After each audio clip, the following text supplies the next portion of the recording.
Happy Wednesday, everybody. You know, it's 8:35 p.m. Eastern Time, and this is where I am. And it is a big deal to me. A lot of people don't know that I have social anxiety. So it was a huge commitment for me to commit to come on every single week at 8:35. But you know what? I'm going on my fourth year. So welcome, welcome, welcome to my channel, everybody. I'm Dr. Twanna, your career coach, and today we're tackling a hot topic. We're going to be talking about work-life balance myth busted and how you can create your ideal work-life integration. So, again, welcome, welcome. And before you tune me out going, oh, here we go again with some more work-life balance stuff. It's not as bad as you think. We're going to tackle it from a different perspective today. Okay. So again, before you tune out thinking it's the same old advice, let me tell you something that work-life balance just might be a myth. Depending on how you think about it, it just may be a myth. So we're going to be talking about that today as you hop on.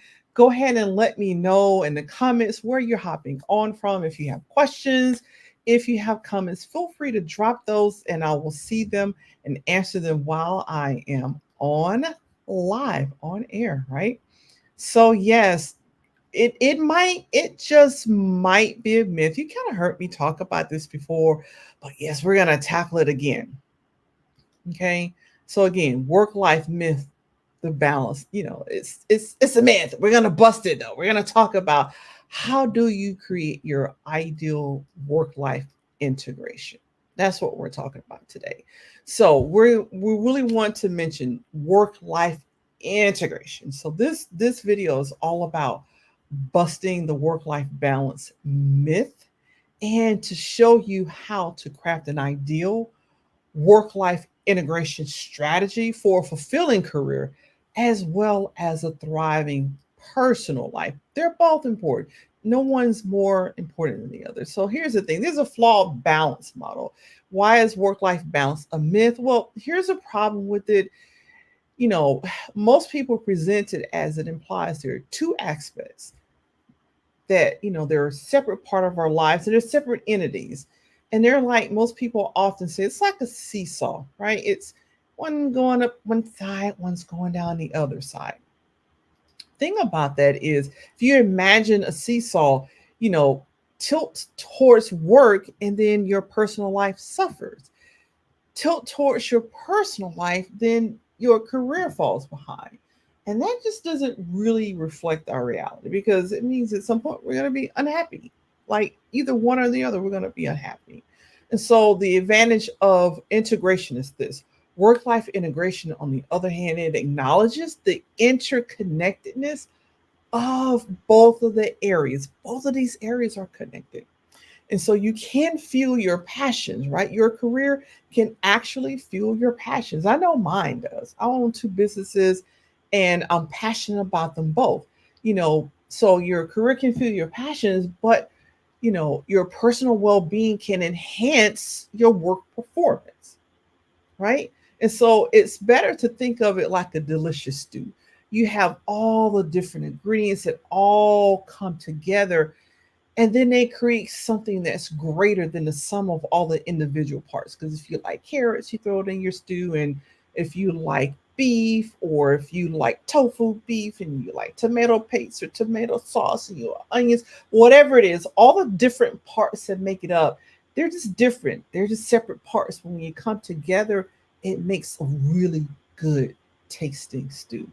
So, how do you create your personal work life integration recipe? So the first thing is definitely is about awareness, right?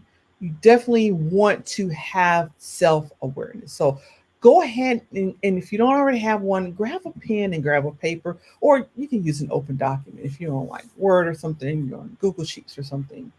And let's brainstorm for a minute, right? And so let's look at that video one more time, right?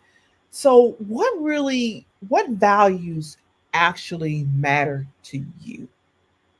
Is it family? Is it travel? Is it sports? Right? Is it your hobbies? We all have different values and they all matter.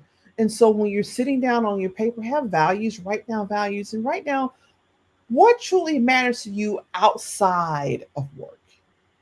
Again, is it sports? I know I have a cousin, she's a year older than I am, and she still plays softball. That's been her thing since she was a kid, and it's her thing now. She still does that. Sports are very important to her.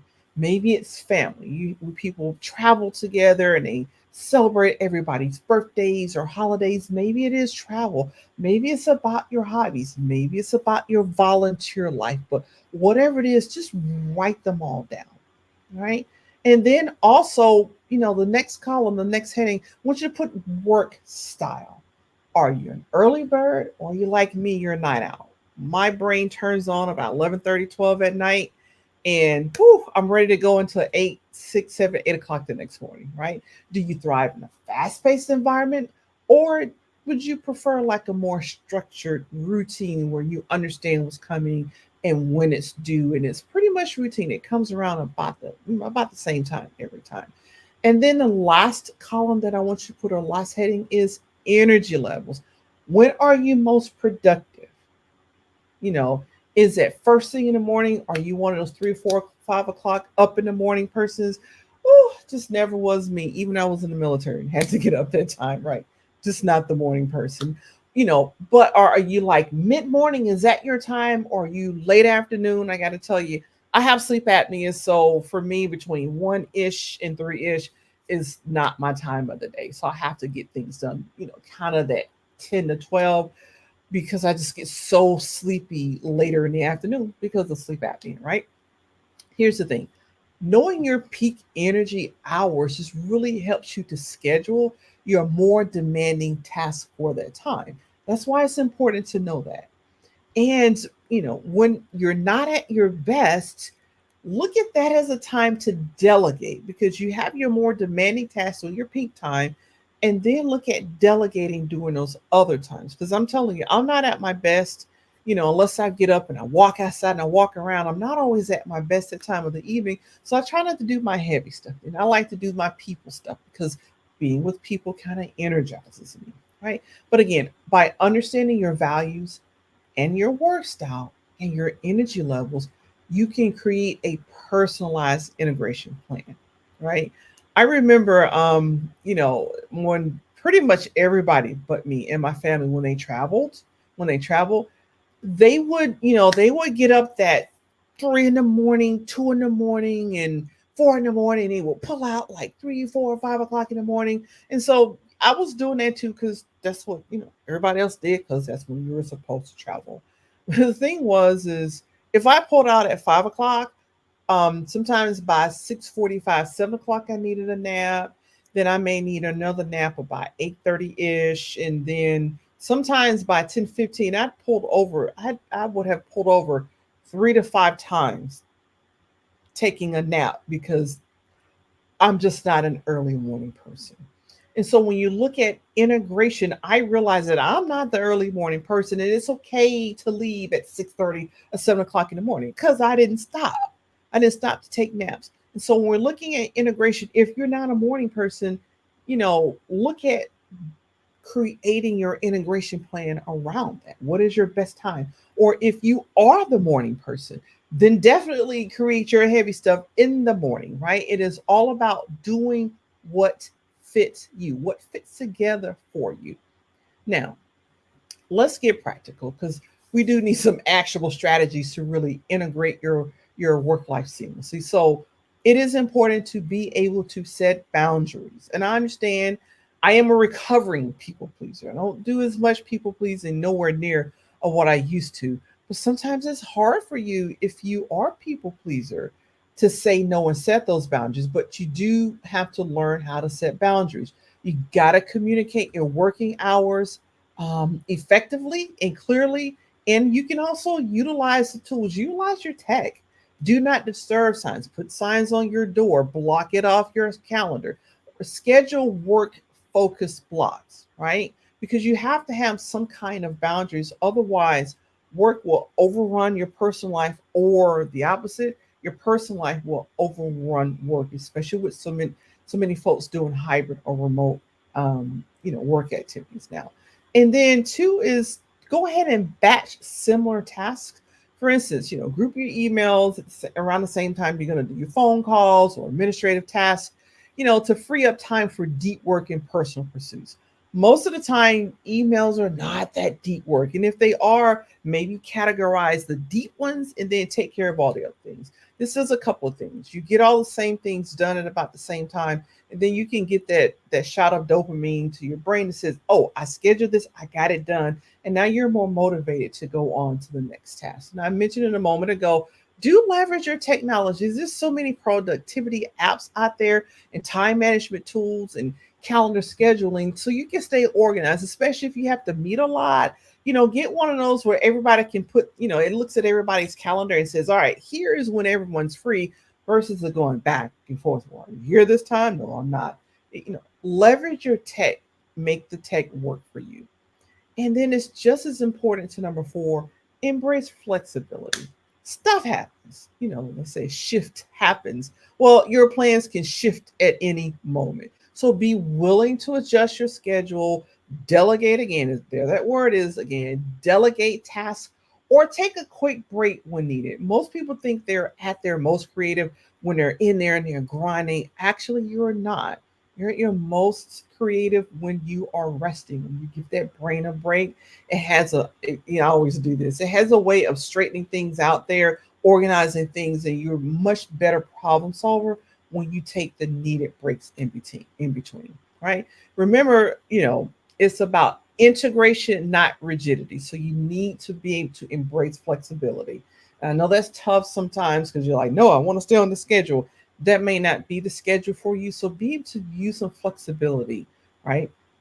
Change that. And then just as importantly, prioritize your well-being, right? Because a thriving personal life does fuel success in your career.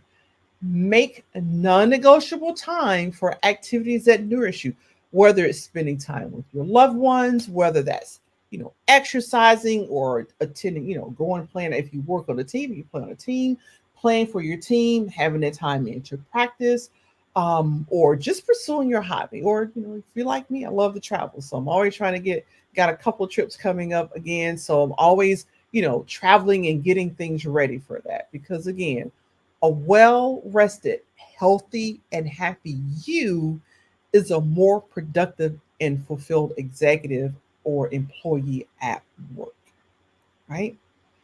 And so, one thing is you got to have that continuous improvement, right? That continuous improvement. Because remember that work life balance is not a destination. It's not. It's not a destination. Work life balance is a journey. And so that's a big myth about work life balance. It is not a destination. That's why work life integration works so well, because you see it as a journey, and that journey can be ever shifting and changing. And so people are like sometimes frustrated. It's like, I can't find work life balance because it's not a destination. It's not. It is not. It is a consistent, continuous journey. So as your life evolves, your ideal schedule may change. For instance, if you have kids or grandkids that you spend a lot of time with, by the time they reach four, that the way you spend time with them shifts. For certain, by the time they reach 9 or 10, it shifts, and by the time they're teenagers, all of that changes. And so your life is ever evolving. So your work life integration journey should be revolving too. So you'll need to regularly assess your priorities and then adjust your strategies, to match what's going on. Because I know I used to have my kids on a very much a schedule, but when their grandparents visited, schedule was out the door somewhat, right? Because it was a special occasion. Sometimes special things happen, and you need to have that flexibility to change that, right? And so let's create a conversation. Share your thoughts and your challenges with work life integration. Share it in the comments below. What strategies work for you? What's something that I haven't mentioned here that you do that works for you? All right. Now, I do want to note a couple of things. I do have a journal if you want to go a journal. I have a blog if you really want to go into depth in that. It is pinned up there in the comments, and I'll go around on the other platforms. If you're on YouTube, it's already pinned in the comments. And for the rest of the platforms, Facebook and Twitter and LinkedIn, I'll go ahead and put that in the comments. And as well, to assist you in your work life, integration journey, go ahead and grab a copy of my new ebook. Let me put that out there for you. See if I did that right. Yep, there you go. It's called Make a Living, Make a Life. You click on that link, it takes you there. You put your email in, and then you watch your email because you'll get an emailed copy of that ebook. All right. And again, I know that some of you didn't get that. I'll go around to each of the platforms and put that out for you. So don't forget to like this video if you found value, and do subscribe to my channel for more career coaching tips. And until next time, take care and integrate for success.